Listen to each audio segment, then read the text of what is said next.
परमपिता शिव परमात्मा की याद में इस सभा का प्रारंभ हुआ है। बहुत सारे मीडिया के साथी देश भर से यहाँ पधारे हैं। सबसे पहले तो मैं आप सबका इस परिवार में हार्दिक अभिनंदन करता हूँ, स्वागत करता हूँ। इस मंच पर आकर मैं स्वयं को सौभाग्यशाली मानता हूँ और आप सबके बीच में होना बहुत बड़ी बात है, क्योंकि आप न सिर्फ इस दौर के मीडिया की शक्ति हैं बल्कि भारत की सामाजिक, सांस्कृतिक और आर्थिक चेतना के वाहक भी हैं। जब देश का इतिहास लिखा जाएगा, इस समय का इतिहास लिखा जाएगा, तो उसके प्रथम जो प्रस्तोता आप ही हैं, क्योंकि पत्रकारिता के जो लोग हैं, मीडिया के जो लोग हैं, वो दैनिक इतिहास लिख रहे हैं। अखबारों के माध्यम से, रील्स के माध्यम से, अपने यूट्यूब्स के माध्यम से। कभी कोई इतिहासकार जब 50, 60, 100 सालों के बाद संदर्भ सामग्री की तलाश करेगा तो संदर्भ हम ही होंगे। भारत को देखने की आंखें आप ही हैं, आप ही के माध्यम से भारत का एक नया इतिहास लिखा जाएगा। आज का मंच सिर्फ एक अवसर नहीं कि हम मिलें और मुलाकात करें, ये सिर्फ एक बहुत बड़ी कोशिश है कि जनसंवाद में जो लगे हुए लोग हैं उनका आपस में जो ये बहुत बड़ी ताकत है मीडिया की, उसके बारे में विचार हो। एक ऐसा मंच है जहाँ से विचार चलते हैं, रुझान बनते हैं और कई बार सामाजिक, आर्थिक, सांस्कृतिक क्रांतियां भी जन्म लेती हैं। ये कहना अतिशयोक्त नहीं है कि हम एक डिजिटल समय में प्रवेश कर चुके हैं।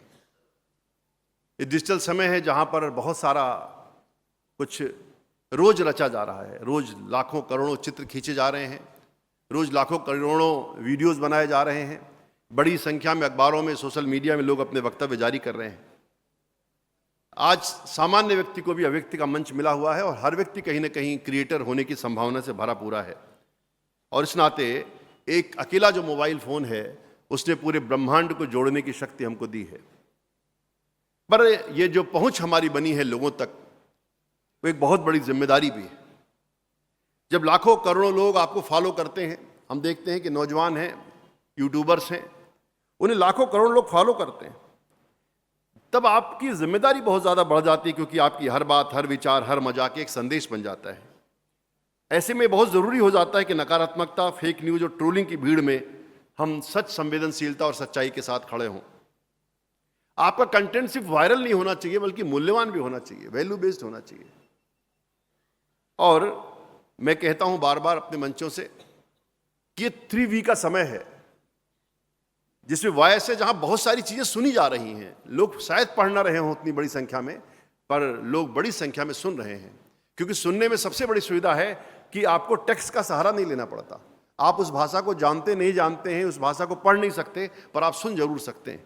ये वॉइस की ताकत है। इसलिए ये समय 3V का समय है, जिसमें वॉइस है, दूसरा वीडियोज हैं, बड़ी संख्या में रोज वीडियोज देखे जा रहे हैं, बनाए जा रहे हैं, और तीसरा वर्नाकुलर भारतीय भाषाएं हैं जिनके माध्यम से पूरी दुनिया में हम संवाद कर रहे हैं। लोकल से ग्लोबल की ओर बहुत सारा कंटेंट आज बढ़ रहा है। तमाम युवा कंटेंट क्रिएटर्स रोज कंटेंट बना रहे हैं, मिट्टी की कहानियां कह रहे हैं, अपने गांव घर की कहानियां कह रहे हैं, संस्कृति की बातें बता रहे हैं।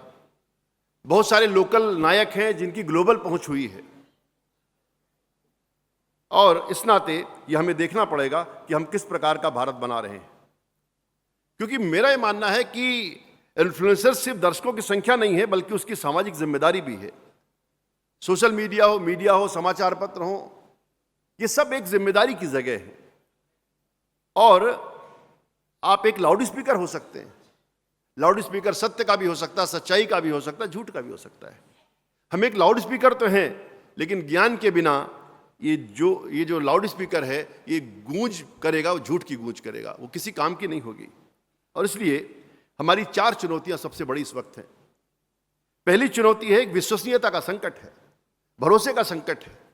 आज बहुत बड़ा व्याप होने के बावजूद, बहुत बड़ी प्रसार संख्या होने के बावजूद, हर हाथ में मोबाइल होने के बावजूद, हर हाथ में कंटेंट क्रिएशन की संभावना होने के बावजूद हमारी क्रेडिबिलिटी कहीं ना कहीं गिर रही है। विश्वसनीयता का बहुत बड़ा संकट है। और ये फेक न्यूज़, हेट न्यूज़ और बिना तथ्य की खबरें और सनसनी फैलाने वाली खबरें, ये अभी 10-15 सालों में ज़्यादा बढ़ गई हैं। दूसरी बहुत बड़ी चुनौती हमारे सामने है, सामाजिक विभाजन की चुनौती। लोग बांटने के काम में लगे हुए हैं। ध्रुवीकरण, ट्रोल की संस्कृति समाज का ताना बाना प्रभावित हो रहा है। इसलिए मैं अपने विद्यार्थियों से कहता हूं, हम 3 संकल्प लें तो ये ट्रोलिंग की जो समस्या है, ये जो फेक न्यूज की समस्या समाप्त हो जाएगी। पहली बात कहता हूं, बुरा मत टाइप करो, बुरा मत टाइप करो। दूसरी बात कहता हूं, बुरा मत लाइक करो। तीसरी बात कहता हूं, बुरा मत शेयर करो। बुरा मत टाइप करो, बुरा मत लाइक करो, बुरा मत शेयर करो। अगर हम बुरा टाइप नहीं करेंगे, बुराई फैलेगी नहीं। बुराई अगर शेयर नहीं करेंगे, बुराई फैलेगी नहीं। और बुरा जो है लाइक नहीं करेंगे तो बुराई फैलेगी नहीं। बुराई को बढ़ाने वाले हम हैं, हमें उसी क्षण रोकना चाहिए, उसकी रिपोर्ट करनी चाहिए। और इसलिए मैं आपसे कहता हूं कि आप कंटेंट क्रिएटर बनना चाहते हैं या जो है समाज को बदलाव का एक माध्यम बनाना चाहते हैं, तो आपके सामने 3 विकल्प मैं रखता हूं। माननीय मधुकर जी सामने बैठे, उन्हें प्रणाम करना चाहता हूं। 3 विकल्प आपके सामने रखना चाहता हूं। पहला कि आप कंटेंट क्रिएटर बन जाएं।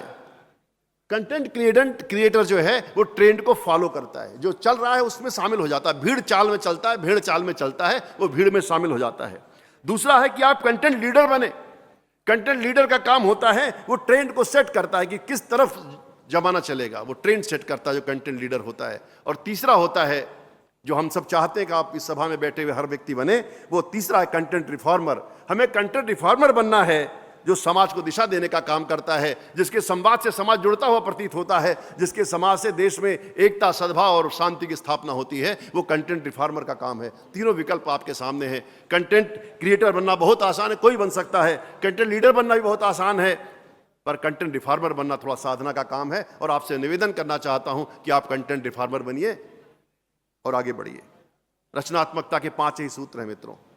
सिर्फ 5 सूत्र बताना चाहता हूं। रचनात्मकता के बहुत सारे सूत्र नहीं हैं, 5 सूत्र हैं। पहला, हमको भरोसेमंद जानकारियां देनी है, विश्वसनीय जानकारी देनी है, ताकि लोगों का भरोसा हमारे प्रति बने। दूसरा, हमको सकारात्मक संवाद करना है। वो संवाद नहीं करना है जिस समाज में निराशा पैदा हो, समाज में अविश्वास पैदा हो। हमें समाज में सकारात्मक संवाद रचना है। इसके साथ साथ आंचलिक भाषाओं को हमको महत्व देना है। आंचलिक विषयों को अपने गांव गराब सामान्य वर्ग की चीज़ों को हमें आगे लेके आना है।